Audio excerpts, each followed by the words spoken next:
നമ്മുടെ ധനമന്ത്രി നിർമ്മല സീതാരാമന്റെ രണ്ട് പ്രസ്താവനകളൊന്ന് പരിശോധിക്കാം. ആദ്യത്തേത് 2013 BJP അധികാരത്തിലെത്തുന്നതിന് മുമ്പും പിന്നെ ഇന്നലെ അവർ പാർലമെന്റിൽ നടത്തിയ ഒരു പ്രസംഗവും. നമുക്കതൊന്ന് കണ്ടിട്ട് വരാം. A great sense of concern about the falling rupee.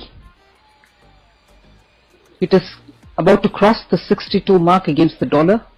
Indian economy and the state of affairs in the Indian economy are very clearly getting reflected in this falling value of rupee. It's a very grave situation. हमारे रुपया ठीक चल रही है और रुपया को ठीक चल रही है, बिल्कुल ठीक चल रही है. No, absolutely going fine. കണ്ടില്ലേ എങ്ങനെയാണ് നമ്മുടെ ധനമന്ത്രി മലക്കം പറഞ്ഞതെന്ന്? ഓന്ത് നിറം മാറും ഇതുപോലെ. ഇങ്ങനെ എത്ര വാഗ്ദാനങ്ങൾ BJP നമുക്ക് ഇലക്ഷന് മുമ്പ് നൽകിയിട്ടുണ്ട്. പെട്രോളിന്റെ വില 50 രൂപയെ കുറയ്ക്കും. ഇപ്പോൾ പെട്രോളിന്റെ വില 100 രൂപയ്ക്ക് മുകളിലാണ്.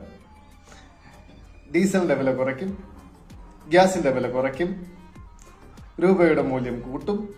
എന്നിട്ട് എന്തായി? പവനായി, ശവമായി. അപ്പൊ ഈ കാര്യത്തിൽ പറയാനുള്ളത്, നിറവേറ്റാൻ കഴിയുന്ന വാഗ്ദാനങ്ങൾ കൊടുക്കുക, ഇല്ലെങ്കിൽ വാഗ്ദാനങ്ങൾ കൊടുത്ത് ജനങ്ങളെ പറ്റിക്കാതിരിക്കുക.